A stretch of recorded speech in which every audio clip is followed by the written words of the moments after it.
TVN24 নেটওয়ার্কের নিয়মিত আয়োজন আওয়ার ডেমোক্রেসি অনুষ্ঠানে স্বাগত জানাচ্ছি আমি রানা রাইহান।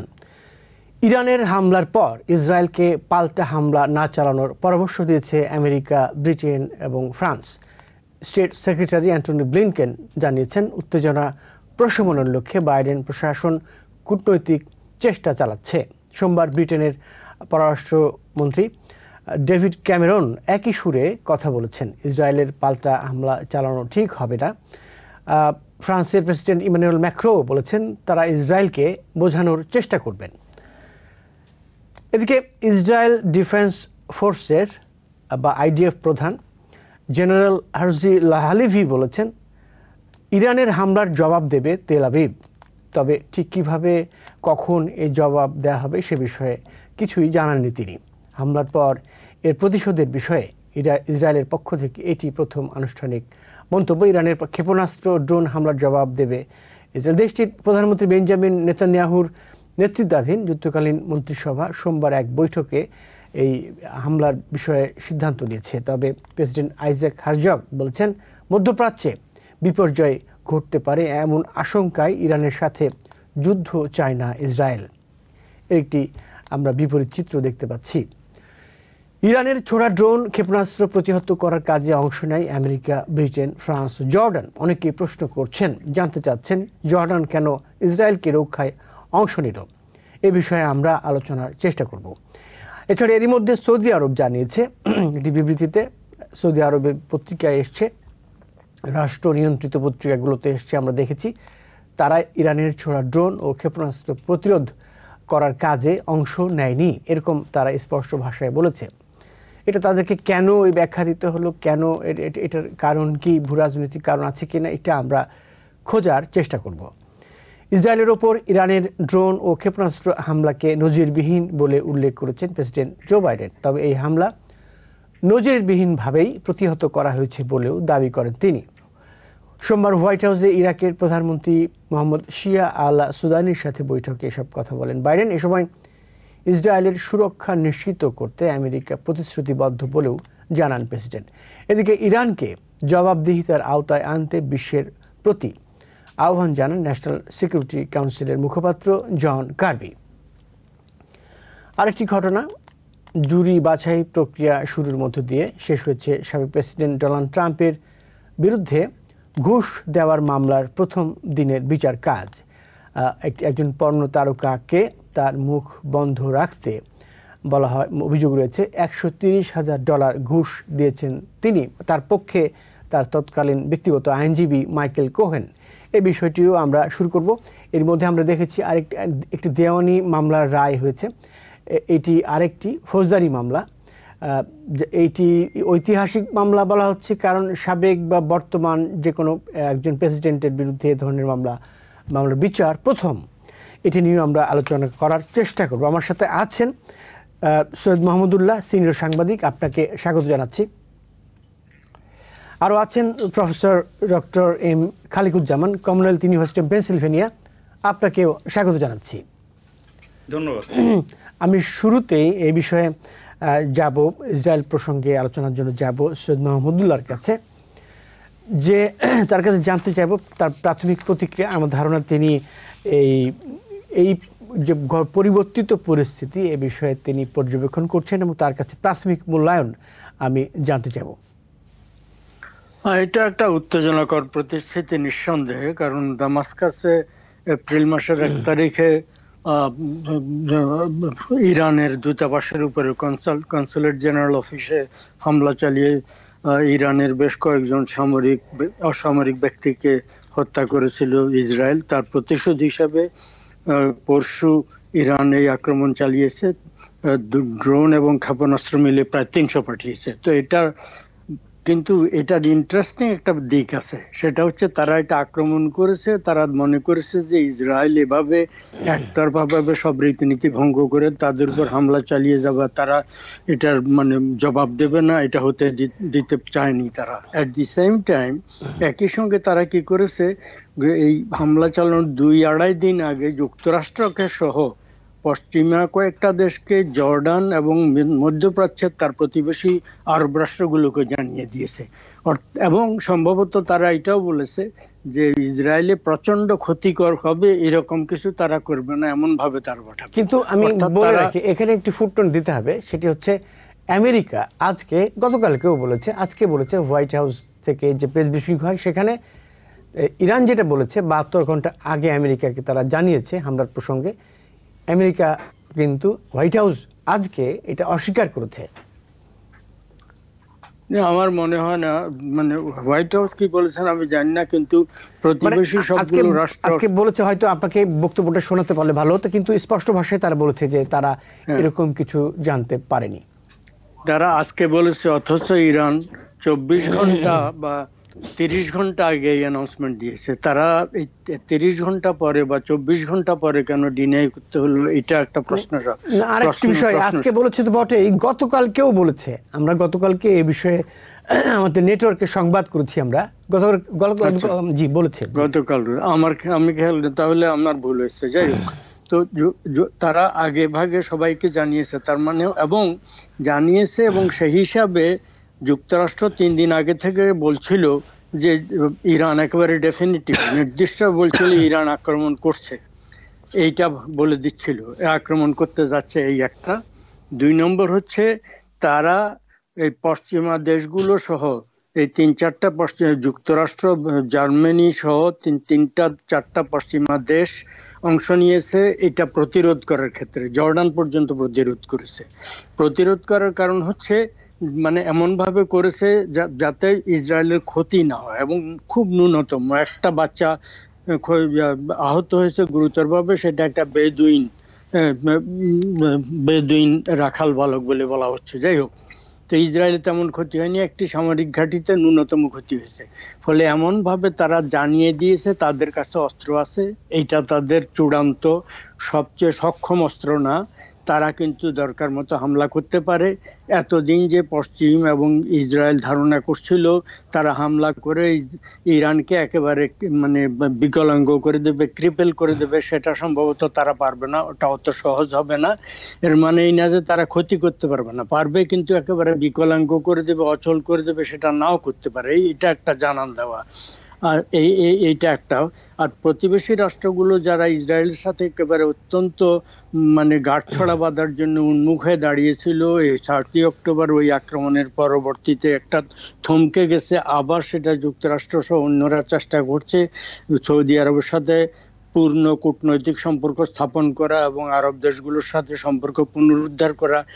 এইটার ক্ষেত্রে একটা মানে এই নতুন সিচুয়েশন ক্রিয়েট করে, পরিস্থিতি ক্রিয়েট করে ইরান বুঝতে দিতে যাচ্ছে যে এইটা একেবারে একচেটিয়া ব্যাপার না, এটাকে স্বাভাবিক করতে হলে ইসরায়েলকে বিহেভ করতে হবে, এবং ইসরায়েলকে একচেটিয়া ক্ষেত্রে করতে দেওয়া যায় না। তো আমার ধারণা, মানে আমার নিজের ধারণা, যুক্তরাষ্ট্র যদি বলে থাকে যুক্তরাষ্ট্রকে জানান দেয়নি, নিশ্চয়ই যুক্তরাষ্ট্রের সরকারি ভাষ্য আমরা গ্রহণ করব, কিন্তু সমস্ত প্রস্তুতি থেকে যুক্তরাষ্ট্র আগে থেকে এগুলোকে প্রতিরোধ করার ব্যাপারে, ক্ষেপণাস্ত্রগুলো এবং ড্রোনগুলোকে প্রতিরোধ করার ব্যাপারে এবং ভূপাতিত করার ব্যাপারে ইসরায়েলের সাথে মানে প্রত্যক্ষভাবে যুক্তরাষ্ট্র, যুক্তরাজ্য, কিছুটা জার্মানি এবং কিছু অংশে জর্ডান পূর্ণভাবে অংশগ্রহণ করছে। ফলে এ থেকে ইনডাইরেক্টলি আমরা কি ধারণা করতে পারি সেটা মানে বিশ্লেষকদের উপরে ছেড়ে দেওয়া যেতে পারে। জি, আপনাকে অসংখ্য ধন্যবাদ। আমি যাব ডক্টর খালিকুজ্জামানের কাছে, সেটি হচ্ছে একটু পেছনে, আপনার কাছে পেছনের ইতিহাস জানতে চাইব। যে আমরা জানি যে 1979 রেভলিউশন হয়েছে, ইসলামিক রেভলিউশন হয়েছে ইরানে। তার আগে কিন্তু বহু বছর ইরানের সাথে ইসরায়েলের সম্পর্ক ভালো ছিল, হৃদ্যতার সম্পর্ক ছিল। এরপর থেকে আমরা দেখছি প্রায় 4 দশকের বেশি সময় হয়ে গেছে এই সম্পর্ক আর ভালো নেই। বিভিন্ন সময়ে উত্তেজনা, বিরোধ ইত্যাদি রয়েছে। তবে হামলা হয়েছে প্রথমবারের মতো একজনের ভূখণ্ডে, ইসরায়েলের ভূখণ্ডে ইরান যেরকম হামলা করেছে, সেইটা ক্ষয়ক্ষতি না হলেও এইটাকে ইসরায়েলের জন্য অনেকে বলছেন অপমানজনক। এখন আপনার কাছে জানতে চাইব যে এই ইরানের সাথে এই ঐতিহাসিক জায়গা থেকে যদি দেখি, তা সম্পর্ক এই এখনকার বাস্তবতায় না, একটু পেছনের দিকটা যদি আমাদেরকে বলতেন। জি, ধন্যবাদ আপনাকে। শুভ নববর্ষ। আমার কাছে আপনি যেহেতু ইতিহাসের কথা বলছেন, ঐতিহাসিকভাবে 1979-এর আগে তো রাজা শাহ পাহলভি ছিল ইরানের ক্ষমতায়। তিনি খুবই পশ্চিমা মানে ধরনের শাসন তিনি চালু করেছিলেন এবং এটা উদারনৈতিক একটা দেশ ছিল ইরান। তারপরে 1979 আয়াতুল্লাহ খোমেনির নেতৃত্বে তিনি ফ্রান্স থেকে এসে একটা ইসলামী বিপ্লব সুসংগঠিত করে এবং সেইখান থেকে এখন পর্যন্ত প্রায় 45 ইয়ার্স ধরে তারা ক্ষমতায় রয়েছে ইসলামী শাসন। Want healthier relationships, healthier gatherings, healthier workouts? Stay up to date on your vaccines. When you're vaccinated against the flu and COVID-19, you're protecting yourself and others from serious illness. That makes everything you do healthier. So don't wait. Set a date. Get your flu and COVID shots and have healthier meals, healthier hugs, healthier parties, healthier travel. Learn more at nj.gov/health/vaccines. 45 years যে ক্ষমতায় রয়েছে এখন, এটা ওদের আভ্যন্তরীণ ব্যাপার আমি মনে করি। অর্থাৎ ওই দেশের জনগণ যদি সেই শাসনটা না চায় তাহলে 45 বছর একইভাবে ক্ষমতায় থাকা বোধহয় ততটা সম্ভব হতো না। এখন ইসলামী শাসনতন্ত্র এখানে আসার পরে স্বাভাবিকভাবে পশ্চিমাদের সাথে তাদের সম্পর্ক কিছুটা অবনতির দিকে যায় এবং অনেকটাই অবনতির দিকে যায় হচ্ছে যুক্তরাষ্ট্রের সাথে। কারণ যুক্তরাষ্ট্রের মানে সাপোর্টেড যে গভর্নমেন্ট, রাজা শাহ পাহলভীর গভর্নমেন্ট যেহেতু ক্ষমতাচ্যুত হয়, সেখান থেকে তারা যুক্তরাষ্ট্র সহ পশ্চিমা সমস্ত দেশেরই বিরুদ্ধে ইরান। আপনি যেটা বলছেন যে ইসরায়েলের সাথে ওদের সম্পর্ক মোটামুটি তখন ভালোই ছিল, যেহেতু আমেরিকার সাথে ভালো ছিল, এর ফলশ্রুতিতে ধরে নেওয়া যায় ইসরায়েলের সাথে ভালোই ছিল। যেমন জর্ডানের সম্পর্ক আজকে ইসরায়েলের সাথে ভালো, এর কারণ হচ্ছে জর্ডান আমেরিকান বলয়ের একটা দেশ। একইভাবে ইউএই বলেন, বাহরাইন বলেন, কাতার বলেন, সৌদি আরব বলেন, তারা মুসলমান দেশ হওয়া সত্ত্বেও ওরা এমনকি ইসরায়েলের সাথে ওরা সম্পর্ক মানে স্বাভাবিক করার প্রক্রিয়াতে লিপ্ত। প্লাস হচ্ছে ওরা যেহেতু আমেরিকা যেহেতু ওদেরকে এরকমই চায়, সুতরাং পুরা কলকাঠির পিছনের কাহিনীটা তো হচ্ছে যুক্তরাষ্ট্রের সাথে সম্পর্ক কেমন, সেই সূত্র ধরেই এখন ওদের সম্পর্ক খারাপ। তবে আমি এই যে এটার কথা বললেন যে আক্রমণটা হলো, সেটাতে একটু ফেরত আসি। সেই আক্রমণটা পশ্চিমা দুনিয়া কিন্তু বলছে যে এটা ইরান ব্যাপকভাবে একটা অন্যায় কাজ করেছে, এই যে 300 মিসাইল পাঠিয়ে দিয়ে এটা অন্যায় কাজ করেছে। কিন্তু এখানে কাজটা যে ভালো করেছে এটা আমি বলছি না, কিন্তু আমি বলি আমার দৃষ্টিতে পশ্চিমাদের মিডল ইস্টার্ন যে নীতি নৈতিকতা, যে পলিসি, এগুলি হিপোক্রেসিতে ঠাসা, এগুলি হচ্ছে ডাবল স্ট্যান্ডার্ডে ভরা।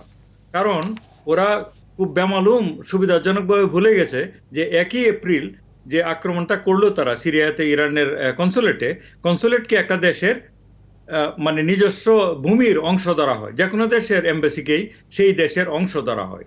তাহলে সিরিয়াতে আপনি ইরানি কনসুলেটে যখন আক্রমণ করে 2 জন জেনারেল সহ 7 জন লোককে মেরে ফেললেন, তখন তো সেটা প্রকারান্তরে ইরানের মাটিতে আক্রমণটা করা হয়েছিল। এবং ইন্টারেস্টিং ব্যাপার হচ্ছে এখানে একটু প্রশ্ন আছে, এখানে এই হামলা যে ইসরায়েল চালিয়েছে, এই কনসুলেটে হামলা, সেটা কিন্তু প্রমাণিত না। ওরা অস্বীকার করে নাই, এবং এটা দুনিয়ার সবাই জানে, কেউ বোকা না যে ইসরায়েল যে করেছে এটা ইসরায়েল অস্বীকার করে নাই, এবং এটা প্রকারান্তরে দুনিয়ার সবখানে প্রচারিত আছে যে এটা ইসরায়েল করেছে। কিন্তু ওটা অস্বীকার এরা না করলে পরে ভেহিমেন্টলি এটা অস্বীকার করতো, দোষ দিত, সেটা ওরা করে না, এটা ইসরায়েলের নীতি। এখন দেখুন ইরানের ভূখণ্ডে এমবাসিতে আক্রমণ করা ভূখণ্ডে আক্রমণ করার মতোই, সেটা যখন করে তখন পশ্চিমা দুনিয়ার ওরা বলে না যে ইরানের কিন্তু তাদের এই যে আত্মরক্ষার অধিকার রয়েছে। এখন পরবর্তীতে তারা যেহেতু 300 বোমা মানে ক্রুজ মিসাইল এবং এসব পাঠালো মিসাইল, এখন এটা ইরানের একতরফা দোষ হয়ে গেল। ডেভিড ক্যামেরনকে আজকেই একটা ইন্টারভিউতে জিজ্ঞেস করা হলো সরাসরি, ব্রিটেনের কোনো এমবাসিতে কিংবা কনসুলেটে যদি কোনো দেশ আক্রমণ করতো তাহলে আপনি কি করতেন? সে বলছে তাহলে তো আমরা অবশ্যই এটার প্রতিশোধ নিতাম। তো সাক্ষাৎকারী যে মহিলা তিনি জিজ্ঞেস করছেন, ইরান তো একই কথা বলছে, একই কাজটা করেছে, তাহলে ওদের দোষটা কোথায়? তখন তিনি বলছেন না না না, এটা অনেক ডিসপ্রপোর্শনেট হয়ে গেছে, মানে প্রয়োজনের অনেক বাইরে গিয়ে ওরা আক্রমণ করেছে। তখন মহিলা বলল তাহলে আক্রমণটা সঠিক ছিল ইরানের, তাই না? এখন প্রপোর্শনটা একটু ভিন্ন হয়েছে আপনি বলতেছেন। প্রপোর্শনটা তো এটা মানুষের একটা নিজস্ব ব্যাপার, কতটা প্রপোর্শনের ব্যাপারে আসি। মোহাম্মদুল্লাহ ভাই যে কথাটা বলেছে এ কথাটা সর্বৈব সত্য, যে ইরান যাতে করে ব্যাপক ক্ষতি না হয় এই জন্য ওরা ব্যাপকভাবে ওরা যে টেলিগ্রামের মাধ্যমে এবং বিভিন্নভাবে সমস্ত কূটনৈতিক মিশনের সাথে ওরা যোগাযোগ করেছে মিডল ইস্টার্ন কান্ট্রিগুলির সাথে, এই যে সৌদি আরব বলেন কি ওমান বলেন, তাদের সাথে তাদেরকে জানান দিয়েছে যে আমরা এটার সময় এইভাবে করবো এবং আপনাদের আক্রমণ করব। আপনাদের এটা মনে আছে যুক্তরাষ্ট্র 2-3 দিন আগে থেকে বলছে যে ইরান ইসরায়েল আক্রমণ করবে। এগুলি তাদের কাছে সমস্ত ছিল, ইনফরমেশন ছিল। এবং আজকের একটা ইন্ডিয়ান নিউজ মিডিয়াতে একই কথাটা ওরা বলেছে যে ইরান মিডল ইস্ট যে আমেরিকার সমস্ত পশ্চিমা দেশকে তারা অগ্রিম জানান দিয়েছে যে আমরা আক্রমণটা করব। যার জন্যই দেখুন পশ্চিমা সমস্ত দুনিয়া, এটা ফ্রান্স বলেন, তারপরে হচ্ছে ইউকে বলেন, আমেরিকা বলেন, তারা সবাই বলছে ইসরায়েলকে যে তোমরা আর পাল্টা আক্রমণ করো না, এটা তোমরা উইন হিসাবে গ্রহণ করো, কারণ তোমাদের পাশে আমরা আছি, তোমাদেরকে আমরা রক্ষা করেছি এবং এটা তোমাদের এমন কোনো ক্ষতি হয় না, সুতরাং এটাকে উইন হিসাবে নাও। অর্থাৎ ওদের দৃষ্টিতে এক অর্থে কিন্তু ওরা দেখছে জিনিসটা ডিসপ্রপোর্শনাল না, মেজারটা সঠিক প্রপোর্শনে আক্রমণটা ওরা করেছে, কারণ জানান দিয়ে করেছে। সুতরাং আমি মনে করি পশ্চিমাদের যে ডাবল স্ট্যান্ডার্ড এবং এই যে আপনার হিপোক্রেসি, এর কোনো সীমা পরিসীমা নেই। একই কাজটা যখন মানে পশ্চিমা কোনো দুনিয়া করতো তাহলে ওরা অনেক ধরনের যুক্তি বের করে নিয়ে আসতো। সুতরাং এগুলি যেহেতু আমরা আমেরিকায় থাকি, আমেরিকাকে আমাদের সমর্থন করতে হয়, কিন্তু আমেরিকার পররাষ্ট্রনীতি মিডল ইস্টের ব্যাপারে মোটেও সমর্থনযোগ্য নয়। জি, আপনাকে ধন্যবাদ। আমি সৈয়দ মাহমুদুল্লাহর কাছে যাব, সেটি হচ্ছে পশ্চিমা বিভিন্ন দেশ, বিশেষ করে যে আমেরিকা, ব্রিটেন, ফ্রান্স, তারা বলছে যে ইসরায়েলকে বলছে যে তোমরা থামো, শান্ত হও, মানে যদি আমি বাংলা করি এরকম। এবার এইদিকে আজকে ক্যাবিনেট মিটিং হয়েছে, সেখানে ইসরায়েলের ক্যাবিনেট মিটিংয়ে তারা হামলা চালাবে এরকম বলা হচ্ছে। ইসরায়েলের সেনাপ্রধান, IDF প্রধান, তিনি বলছেন যে তারা হামলা চালাবেন। এখন হামলাটা কিভাবে হবে, কখন হবে, এরকম কিছু বলেননি। তো এইটাকে আপনি কিভাবে দেখছেন? একই সঙ্গে আমেরিকা বা পশ্চিমা বিভিন্ন দেশ যে থামতে বলছে, এইটাকে আপনি কিভাবে দেখছেন? পশ্চিম চাচ্ছে না, বাহ্যত পশ্চিমে যে বক্তব্য বলে কথা মানে মিডিয়াতে আসছে বা পাবলিকলি তারা বলছে, সেটা হচ্ছে আমরা বলছি তোমরা এখন এটা পাল্টা আক্রমণ করো না, তোমাদের এক ধরনের জয় হয়েছে, যেটা প্রফেসর খালিকুজ্জামান বললেন, সেটা হচ্ছে যেহেতু তারা সবগুলো মিসাইল ইন্টারসেপ্ট করতে পেরেছে এবং ড্রোনগুলো, ফলে ইসরায়েলের যেহেতু ক্ষয়ক্ষতি হয়নি, তোমরা প্রতিরোধ করতে পেরেছো সাকসেসফুলি, মনে করো এটা তোমাদের জয়। কথা বাহ্যিকভাবে মানে প্রকাশ্যে বলা হচ্ছে, পর্দার অন্তরালে কি কথাবার্তা হচ্ছে সে সম্পর্কে সংশয় থাকার যথেষ্ট অবকাশ আছে। সেটা হচ্ছে ইসরায়েল তো কখনো কোনো পরামর্শের তো আক্কা করে না, তারা এমন কেবলমাত্র তাদের ডিফেন্স চিফ যে বলেছেন তা না, ক্যাবিনেটেরও মানে 2-1 বলেছেন যে তারা তাদের সময় মতো এটার পাল্টা জবাব দেবেই। তারা বেনি গ্যান্টস পর্যন্ত, ওয়ার ক্যাবিনেটের ইনফ্লুয়েন্সিয়াল সদস্য, তিনিও বলেছেন যে আমরা এটা অবশ্যই জবাব দেব। ফলে তারা জবাব দেবে, 2 দিন আগে হোক পরে হোক, এবং এটার জন্য দীর্ঘ সময় তারা অপেক্ষা করে নাও থাকতে পারে। আমার কেন যেন অস্বস্তিতে মনে হচ্ছে যে মানে অদূর ভবিষ্যতে খুব বেশি দিন লাগবে না, তারা একটা পাল্টা জবাব দেবে এবং তারা হয়তো ওখানকার ইরানের পারমাণবিক স্থাপনা, তাদের সামরিক ঘাঁটি ইত্যাদি, তাদের মানে ইনফ্রাস্ট্রাকচারের উপরে হামলা চালানোর চিন্তা করছে বা প্ল্যান ফাইনাল করছে। হয়তো এটা শেষ পর্যন্ত পশ্চিমের মানে প্রকাশ্য বিবৃতি অনুযায়ী নিরস্ত থাকার কথা তারা মেনে নেবে কিনা, বা এরা সত্যি সত্যি নিরস্ত থাকার কথা পর্দার অন্তরালে বলছে কিনা আমরা জানি না। যদি বলে, সত্যি সত্যি যদি এরা বলে, তাহলে তারা সেটা শুনবে। সত্যি সত্যি যদি বলে, জোর দিয়ে বলে, তাহলে শুনবে। সত্যি সত্যি বলছে কিনা সেটা দেখা যাবে, ওরা আক্রমণ করলেও করে কিনা তার উপরে নির্ভর করে। এইটা একটা। 2 নম্বর, তারা আরেকটা বলছে আপাতত এইটা না করে ওই যে রাফাতে মানে প্রায় 12 লক্ষ প্যালেস্টাইনি যে গাজার লোক ওখানে আটকা পড়ে আছে, ওখানে মানে একেবারে গাদাগাদি করে আছেন, সেখানে আক্রমণ এই সুযোগে করে নেবে। যেহেতু পৃথিবীর দৃষ্টি এখন ওই ইরানের আক্রমণের পরে এটা নিয়ে পশ্চিমা মিডিয়া খুব হইচই শুরু করে দিয়েছে। হইচইর কারণে ওই দিকটাতে নজর থাকতে থাকতে এই দিকে প্রচন্ড একটা আক্রমণ করতে পারে, এবং এই দিকে আক্রমণ করে এইবারের আক্রমণের পরে যাবে কোথায় লোকগুলা, ঠিকই সাইনাই মরুভূমি বা অন্য কোথাও ঠেলে দেওয়ার একটা চেষ্টা হতে পারে এইবারে। এবং তাতে করে এইবারের আক্রমণে আগের মতো বিপুল পরিমাণে ব্যাপকভাবে ক্ষয়ক্ষতি না হলেও প্রাণহানি যথেষ্টই হতে পারে। রাফাতে যদি আক্রমণ করে, আগে যেখানে 32,000-33,000 মারা গেছে, এখানে কয়েক হাজার মারা যেতেই পারে। ফলে পরিস্থিতি এখনো পর্যন্ত বেশ ঘোলাটে এবং মানে উত্তেজনাপূর্ণ রয়েছে।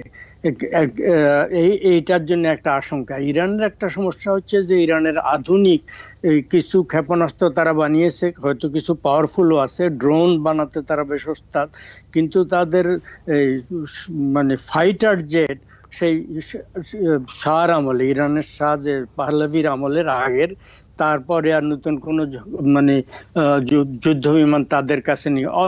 অল্প সম্ভবত 1-2 স্কোয়াড্রন ওই যে আপনার ইরাকের উপরে যখন পশ্চিমার যুক্তরাষ্ট্র আক্রমণ করেছিল, সেই সময় তাৎক্ষণিকভাবে ইরাক তার থেকে কয়েক স্কোয়াড্রন তখনকার হিসাবে অত্যাধুনিক জেট বিমান পশ্চিমা আক্রমণ থেকে রক্ষার জন্য ইরানে পাঠিয়ে দিয়েছিল। সেগুলোকে মেরামত করে তারা সম্ভবত যুদ্ধ রেডি করে রেখেছে। সেগুলো ছাড়া তাদের সমরাস্ত্র বলতে ওই দিক থেকে ফাইটার জেট, ওদের বোমারু বিমান কম। তো যাই হোক, ওভারঅল ইসরায়েল খুব শক্তিশালী। আর ইসরায়েল যখন যুদ্ধ করে, ইসরায়েল তো একা যুদ্ধ করে না, আমরা সবাই জানি। ইসরায়েল যখন যুদ্ধ করে, যেমন এইবার এই যে সবগুলো প্রতিরোধ করলো, সমস্ত পশ্চিমা শক্তি একজোট হয়ে প্রতিরোধ করেছে। ফলে ইসরায়েল যখনই কোনো যুদ্ধ হয়, তাদের এই $18 বিলিয়ন সেখানে সর্বাধুনিক জেট বিমান পাঠানোর জন্য যুক্তরাষ্ট্র অলরেডি প্রতিক্রিয়া মানে ব্যবস্থা শুরু করে দিয়েছে, প্রস্তুতি শুরু করছে। ফলে পশ্চিমা দেশগুলো তো তাদেরকে প্রচুর পরিমাণে অস্ত্র যখনই সবসময় দেয়, এবং বিশেষ করে তারা আক্রান্ত হলে বা থ্রেটের সম্মুখীন হলে, হুমকির সম্মুখীন হলে তখন দেয়। ফলে ইসরায়েলের কোনো সংকট হবে না, সর্বাধুনিক সর্বশ্রেষ্ঠ। একটি বিল হাউসে আটকে মানে পাস হয়নি, ওই 18 বিলিয়ন। এই বিলটা সব মিলিয়ে $95 বিলিয়ন। ইসরায়েলের জন্য এখানে রাখা হচ্ছে $14 বিলিয়ন, ইউক্রেনের জন্য $60 বিলিয়ন, বাকি অর্থ ইন্দো প্যাসিফিক অঞ্চলের জন্য। আমরা এই বিষয়ে আসবো। একটা সেকেন্ড, ওইটা কিন্তু নতুন বিল। 18 বিলিয়ন যেটা, এটা বলা হচ্ছে ওবামার আমলে পাশ করা অলরেডি। সেই টাকার থেকে সেইখান থেকে অস্ত্র পাঠানো হচ্ছে, ওগুলা যে ফাইটার জেট, ওই টাকার থেকে এইবার নতুন টাকা। জি, আমি বুঝতে পেরেছি। আমি এই প্রসঙ্গে, বিল প্রসঙ্গে আলোচনা করব, কিন্তু একটু প্রশ্ন করে যেতে চাই প্রফেসর খালিকুজ্জামানের কাছে। সেটি হচ্ছে যে এইখানে জর্ডান ইসরায়েলকে রক্ষায় যে অংশ নিল, কেন নিল, এটি একটি প্রশ্ন। আর আমরা দেখছি সৌদি আরব তাদের এই রাষ্ট্রীয় গণমাধ্যমে ব্যাখ্যা দিচ্ছে, তারা এই ইন্টারসেপ্ট করার কাজে অংশ নেয়নি, এরকম তারা বলছে।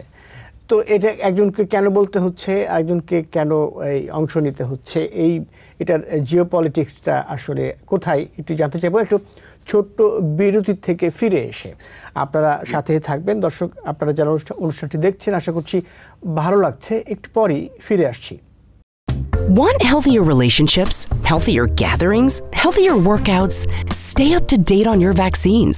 When you're vaccinated against the flu and COVID-19, you're protecting yourself and others from serious illness. That makes everything you do healthier. So don't wait. Set a date. Get your flu and COVID shots and have healthier meals, healthier hugs, healthier parties, healthier travel. Learn more at nj.gov/health/vaccines. Hour democracy অনুষ্ঠানে আবারও স্বাগত জানাচ্ছি। আমি চলে যাচ্ছি জনাব doctor খালিকুজ্জামানের কাছে, তার কাছে যে প্রশ্নটি করেছিলাম বিরতির আগে। জি, ধন্যবাদ। এখানে দুটো ব্যাপার হতে পারে আমার ধারণা। এক নম্বর হচ্ছে, আপনি যদি ম্যাপটা দেখেন পৃথিবীর, তাহলে দেখবেন যে ইসরায়েলের প্রতিবেশী হচ্ছে জর্ডান, এবং জর্ডান খুব ছোট দেশ, ইসরায়েলের ছোট দেশ, এবং ইমিডিয়েট প্রতিবেশী পূর্ব দিকে হচ্ছে জর্ডান, জর্ডানের পূর্ব দিকে হচ্ছে ইরাক, ইরাক পার হয়ে গিয়ে হচ্ছে ইরান। ইরান থেকে যে ক্ষেপণাস্ত্রগুলো পাঠিয়েছে এটা পুরোপুরি ইরাকের উপর দিয়ে এসে জর্ডান পার হয়ে গিয়ে ইসরায়েলে পড়ার কথা। যেহেতু ইসরায়েলের খুব নিকট প্রতিবেশী জর্ডান, তারা যে ব্যাখ্যাটা তারা দিচ্ছে, তারা বলছে যেহেতু আমাদের আকাশের উপর দিয়ে যাচ্ছে, আমরা নিশ্চিত না যেটা আমাদের ক্ষতি করতে পারে। আমাদের আকাশ সীমা করার জন্য, রক্ষা করার জন্য আমাদের আকাশ মাথার উপর দিয়ে যেহেতু যাচ্ছে, এই জন্য আমরা এগুলিকে ভূপাতিত করেছি। এটা হচ্ছে তাদের এক্সপ্লেনেশন। কারণ জর্ডান হচ্ছে খুবই ইন্টারেস্টিং একটা সিচুয়েশনে তারা আছে, কারণ জর্ডানে সবচেয়ে বেশি প্যালেস্টাইনিয়ান রেফিউজি রয়েছে দুনিয়াতে, এবং জর্ডানের যে রানী তিনি কিন্তু প্যালেস্টাইনিয়ান বংশোদ্ভূত মহিলা। সুতরাং জর্ডানের ভিতরে যে জনগণ, তাদের যে সাইকোলজিক্যাল যে সাপোর্ট, এটা পুরাটাই হচ্ছে প্যালেস্টাইনদের পক্ষে। তারপরেও জর্ডান যেহেতু আমেরিকার পক্ষের একটা দেশ, অর্থাৎ জর্ডানের সরকার, তারা আসলে আমেরিকাকে খুশি করার জন্য এটা করে থাকতে পারে, এক নম্বর। আর দুই নম্বর হচ্ছে সত্যি তারা মনে করতে পারে যে কিছু কিছু যে ক্রুজ মিসাইল আমাদের মাথার উপর দিয়ে যাচ্ছে, সেটা যদি মিসফায়ার হয়ে আমাদের উপর পড়ে তাহলে এটার ক্ষতি হতে পারে। সুতরাং আমি জিনিসটাকে পুরোপুরি উড়িয়ে দিচ্ছি না ওদের ব্যাখ্যাটা, যে ওরা বলছে আমাদের আকাশ সীমা রক্ষা করার জন্য আমরা এগুলিকে ভূপাতিত করেছি, এটা পুরোপুরি আমি উড়িয়ে দিচ্ছি না এই ব্যাখ্যাটা। এটা হচ্ছে কারণ জর্ডানের মানুষরা সাপোর্ট করে প্যালেস্টাইনকে, কিন্তু জর্ডানের সরকার আবার খুবই আমেরিকাপন্থী। সুতরাং আমেরিকাকে ক্ষতি করার জন্য অথবা তাদের দ্বারা ইনস্ট্রাক্টেড হয়ে আক্রমণ হলে পরে তোমরাও কিন্তু পার্টিসিপেট করবা, দুটোই হতে পারে। কোনটা সত্য এটা আমি জানি না। এখন সৌদি আরবের প্রশ্নটাতে আসি। সৌদি আরব তো আসলে সরাসরি এখানে ইন্টারফেয়ার করার মতো অবস্থানে নেই, তারা আর অনেক দূরে। এখানে ওরা যেটা করতে পারে এটা হচ্ছে ইন্টেলিজেন্স দিয়ে আপনার ইসরায়েলকে সাহায্য করা, যেটা ওরা করেছে। বাইরের দুনিয়াতে এই রিপোর্টে এসছে। আজকের ইন্ডিয়ার একটা চ্যানেলে যে একটু আগে আমি উল্লেখ করলাম, তারা পরিষ্কার বলেছে সৌদি আরব, তারপর হচ্ছে ওমান, ইউএই, তারা সবাই আসলে প্রকারান্তরে ইসরায়েলকে হেল্প করেছে ইন্টেলিজেন্স দিয়ে, যে এই সময় আক্রমণ হবে, এইভাবে আক্রমণ হবে। এবং এটা এই যে আগে থেকে তাদের জানা ছিল, অর্থাৎ প্রকারান্তরে তারা ইসরায়েলের পক্ষেই ছিল। কিন্তু এখন না করতে হচ্ছে যে আমরা কিন্তু এগুলি কিছু করি নাই। এটা হচ্ছে ঠাকুর ঘরে কেয়ারে আমি কলা খাই না, ওই সেন্সে ইসরায়েলের সরাসরি পক্ষে তারা কাজ করেছে সৌদি আরব। এটা যদি বিশ্বে প্রচারিত হয়, বিশেষ করে মুসলিম বিশ্বে, তাহলে সৌদি আরবের মান ক্ষুণ্ণ হয়। এই জন্য তারা এই কথাগুলি বলতে বাধ্য হচ্ছে। তবে এই কথাটা সত্য। জি, এখানে কি ওই যে আমরা সেই ইরান এবং সৌদি আরবের যে বিরোধ, ধ্রুপদী লড়াই শিয়া সুন্নির, সেইটার কোনো বিষয় আছে কিনা? জি, সেটার বিষয় আছে, কিন্তু ইদানিং কালে কিন্তু সৌদি আরব এবং ইরানের সম্পর্ক অনেকটা উন্নত হয়েছিল, অনেকটা উন্নতির দিকে, এখন কিন্তু অবনতির দিকে না। এবং সৌদি আরব প্রকৃত অর্থে এখানে কোনো বৃহত্তর যুদ্ধ হোক মিডল ইস্টে, এটা সৌদি আরব চায় না। এর কারণ হচ্ছে সৌদি আরব সহ মিডল ইস্টের, মধ্যপ্রাচ্যের 10টা দেশে আমেরিকান সোলজার রয়েছে, আমেরিকান ঘাঁটি রয়েছে। এবং সেটা যদি একটা বৃহত্তর যুদ্ধ হয়, তাহলে সৌদি আরবে যেহেতু সবচেয়ে বেশি ঘাঁটি রয়েছে আমেরিকার, সেগুলি যে ইরানের যে প্রক্সি, যারা ইরানের সাপোর্টার, হুতি আছে, তারপরে আপনি মনে করুন যে হেজবুল্লাহ আছে, তারা যে ইরানের পক্ষের অন্যান্য শক্তি, তারা কিন্তু আমেরিকার যে ঘাঁটি অথবা আমেরিকার ইন্টারেস্ট, সেসব জায়গায় তারা আক্রমণ করবে। সে আক্রমণ করতে হলে আক্রমণগুলি হবে গিয়ে সৌদি আরবে। সৌদি আরব কোনোভাবেই যুদ্ধটাতে এই মুহূর্তে জড়াতে চাচ্ছে না, কারণ তারা চাচ্ছে যে একটা শান্তিপূর্ণভাবে তাদের দেশের অবকাঠামোগত উন্নয়ন শুধু হতে থাকুক। এই জন্য ওরা এই যুদ্ধটা, সৌদি আরব না শুধু, মিডল ইস্টের আসলে অন্য কেউ এই যুদ্ধটা চায় না। কারণ যেটা বললাম, 10টা দেশের মধ্যপ্রাচ্যে আমেরিকার সোলজার রয়েছে, এবং সব মিলিয়ে প্রায়, আমার এক্সাক্ট সংখ্যাটা মনে নেই, 40 থেকে 45,000 সোলজার রয়েছে, 19টা যুদ্ধ জাহাজ রয়েছে আমেরিকার আর কি ওই অঞ্চলে। সুতরাং আমেরিকার স্থাপনাতে যদি বৃহত্তর যুদ্ধ হয়, তাহলে হুতি, হেজবুল্লাহ সহ সবাই আমেরিকান স্থাপনাগুলিকে টার্গেট করবে, এবং তাতে এই যুদ্ধটা এত বড় হয়ে যাবে, এটা আউট অফ কন্ট্রোল হয়ে যাবে। সেটা মিডল ইস্টের কান্ট্রিগুলো এই মুহূর্তে চাচ্ছে না। আরব আমিরাতও চায় না, বাহরাইনে চায় না, তারপর সৌদি আরবও চায় না। এই জন্য সৌদি আরব আর কি এইভাবে রয়েছে, তার অবস্থানটা নির্ধারণ করছে বলে আমার ধারণা। জি, আমরা দেখেন এরই মধ্যে দেখেছি যে সৌদি আরব যেভাবে প্রতিক্রিয়া দিয়েছে, সেইটা কোনো পক্ষেই কিন্তু যায় না, মানে অন্তত বাইরে থেকে। আপনি যেটা বললেন যে গোয়েন্দা তথ্য দিয়েছে, সেটা ভিন্ন বিষয়, সেটা দেখি। কিন্তু বাইরে থেকে ইসরায়েলকে বা ইরানকে কোনো পক্ষই তারা অবলম্বন করে নেয়নি, এরকমই আমরা দেখছি। এখন দেখা যাক কী হয় আসার সামনে। আমি ইসরায়েল প্রসঙ্গেই থাকছি আলোচনায়। ইসরায়েল প্রসঙ্গে দেশের ভিতরে ইসরায়েলকে নিয়ে, ইউক্রেনকে নিয়ে যে একটা সহায়তা দেওয়ার ব্যাপারে রাজনীতি আছে, সেইটার প্রসঙ্গে একটু আলোচনা করতে চাই।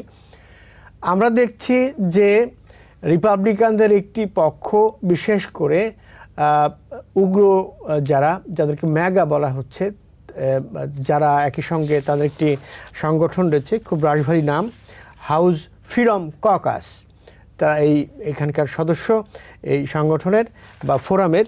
সেইখানে তারা বলছেন যে শুধু ইসরায়েলকে সহায়তা দিতে হবে, ইউক্রেনকে দেওয়া যাবে না।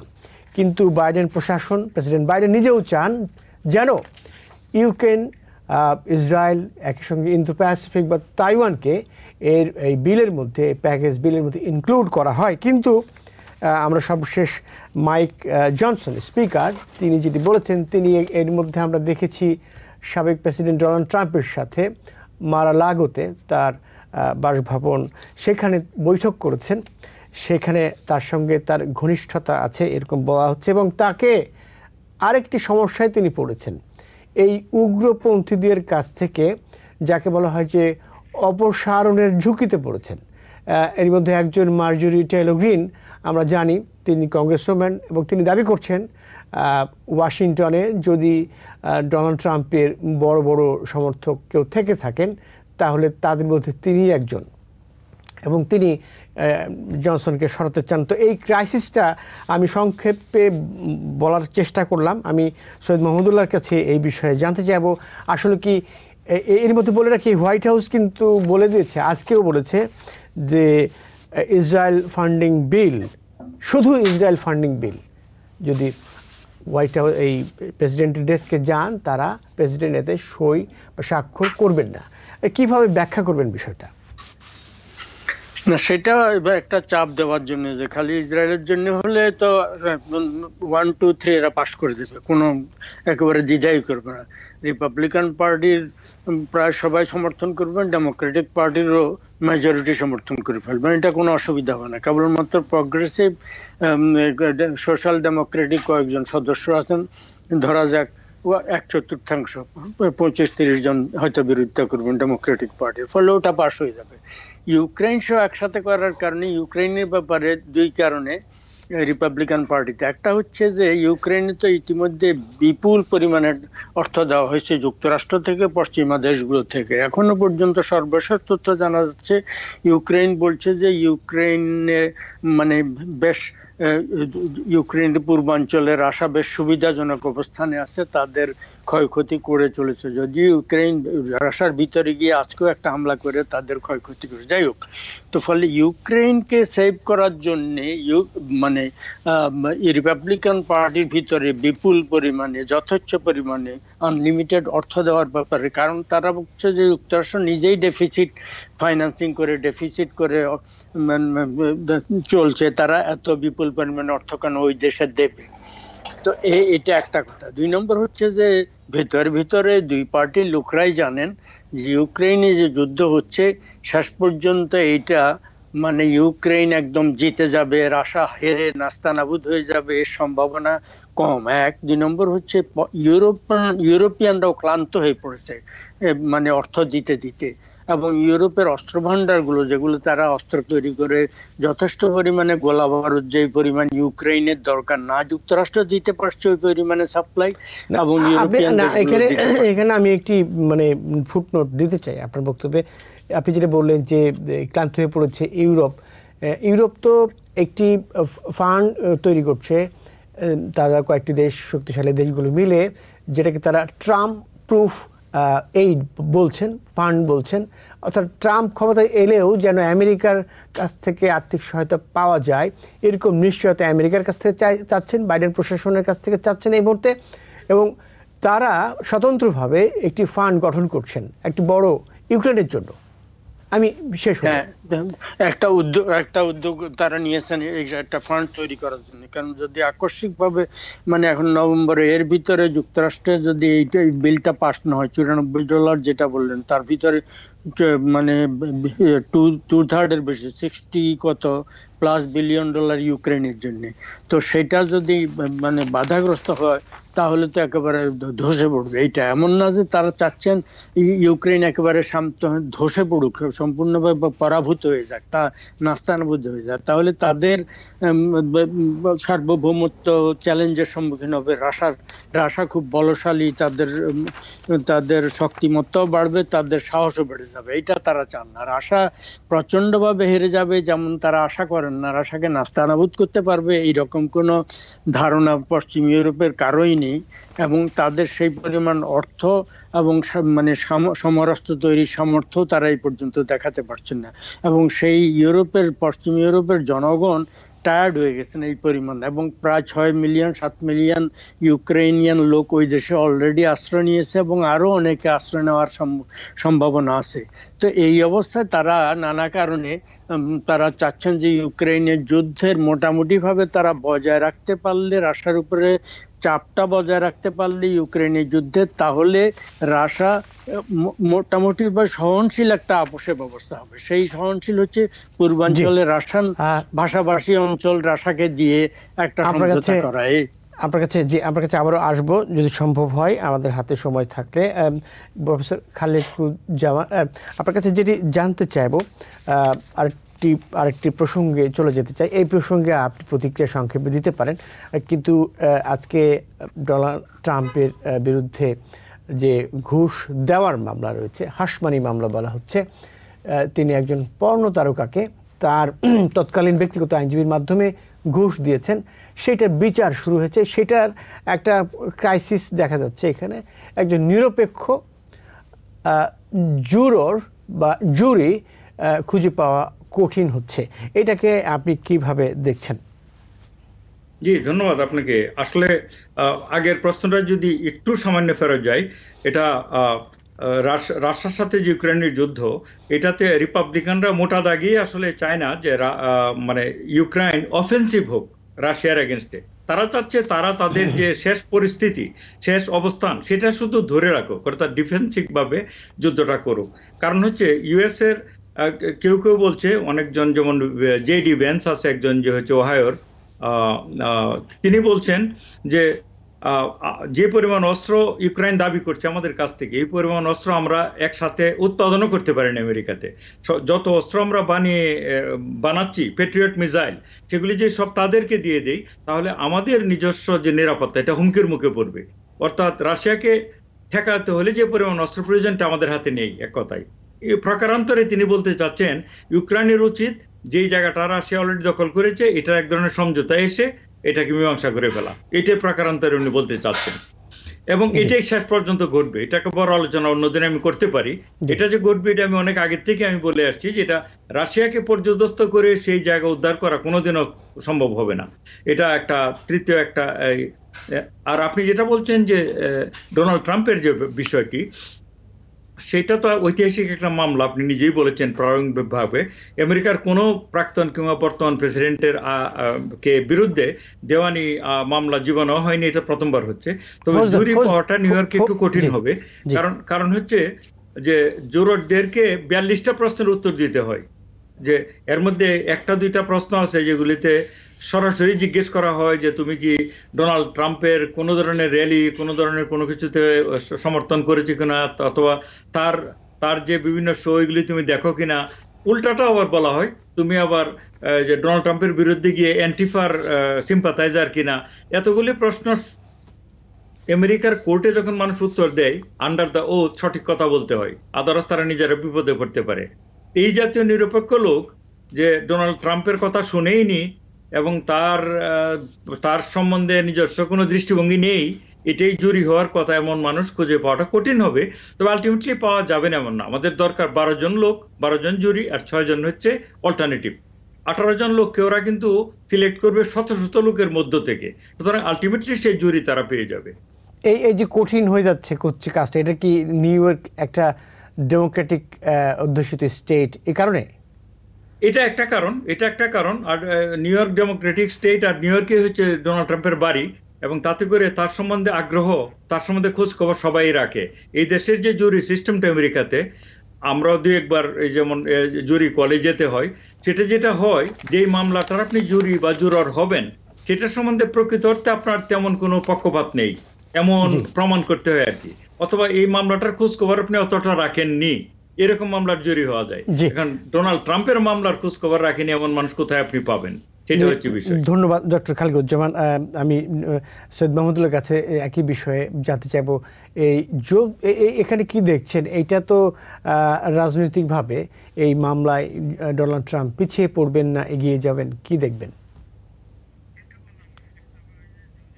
হওয়ার পরে যখন ট্রায়াল হবে, এখানে ওনার বিরুদ্ধে যে মূল মামলাটা, সেটা এমন না যে মানে উনি মানে অবৈধ সেক্স করেছেন, পর্ণ তারকার সাথে সম্পর্ক ছিল, এইটা না, তাকে ঘুষ দিয়েছেন সেটাও না। কথা হচ্ছে ওই ঘুষ দেওয়ার কথাটা গোপন করতে গিয়ে টাকা দিয়েছেন তিনি তার ব্যক্তিগত লয়ারকে দিয়ে, পরে সেটা ওই খাতাপত্রে মিথ্যা ভুয়া সব তথ্য তৈরি করছেন যে তিনি দেন নাই, এই সমস্ত অন্য খাত থেকে ওই টাকাটা ওখানে দেওয়া হয়েছে, অন্য খাতে ব্যয় করছে। এই ভুয়া মিথ্যার মানে ওনার কর্পোরেশনের বই পুস্তকে ভুয়া তথ্য লিপিবদ্ধ করার জন্য এবং সরকারের কাছে সেই তথ্য জানানোর জন্য তার বিরুদ্ধে মামলা, সেই কারণে তিনি ক্রিমিনাল মামলায় ফেঁসে গেছেন। এটার বিচারে তিনি দোষী সাব্যস্ত হন কিনা বলা মুশকিল। যদি দোষী সাব্যস্ত হন, তার একেবারে জেল জরিমানা হয়ে যাবে। আগে থেকে অনেক লোক লিখে পড়ে দিচ্ছে তিনি জেলের ভাত খাবেন, সেটা শেষ পর্যন্ত কতটুকু হওয়ার সম্ভাবনা নাই। আর যদি উনি কারাদণ্ড হয় শেষ পর্যন্ত, প্রেসিডেন্ট যদি উনি নির্বাচিত হন, তিনি নিজেকেও ক্ষমা করে দিতে পারেন, অথবা না অন্য ধরনের নিজেকে বিপদমুক্ত করার তার সুযোগ রয়েছে। জি, ধন্যবাদ সৈয়দ মাহমুদুল্লাহ, আপনি ভালো থাকবেন। একই সঙ্গে ধন্যবাদ জানাচ্ছি ডক্টর খালিকুজ্জামান, আপনিও ভালো থাকবেন। জি, ধন্যবাদ।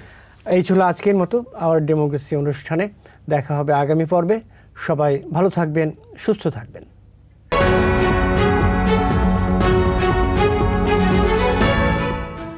TBN 24 টেলিভিশন দেখতে আজই কল করুন 7187776556। লগ ইন করুন www.totalcablebd.com। নিউ ইয়র্ক থেকে সম্প্রচারিত TBN 24 টেলিভিশন বিশ্বজুড়ে বাঙালির কণ্ঠস্বর।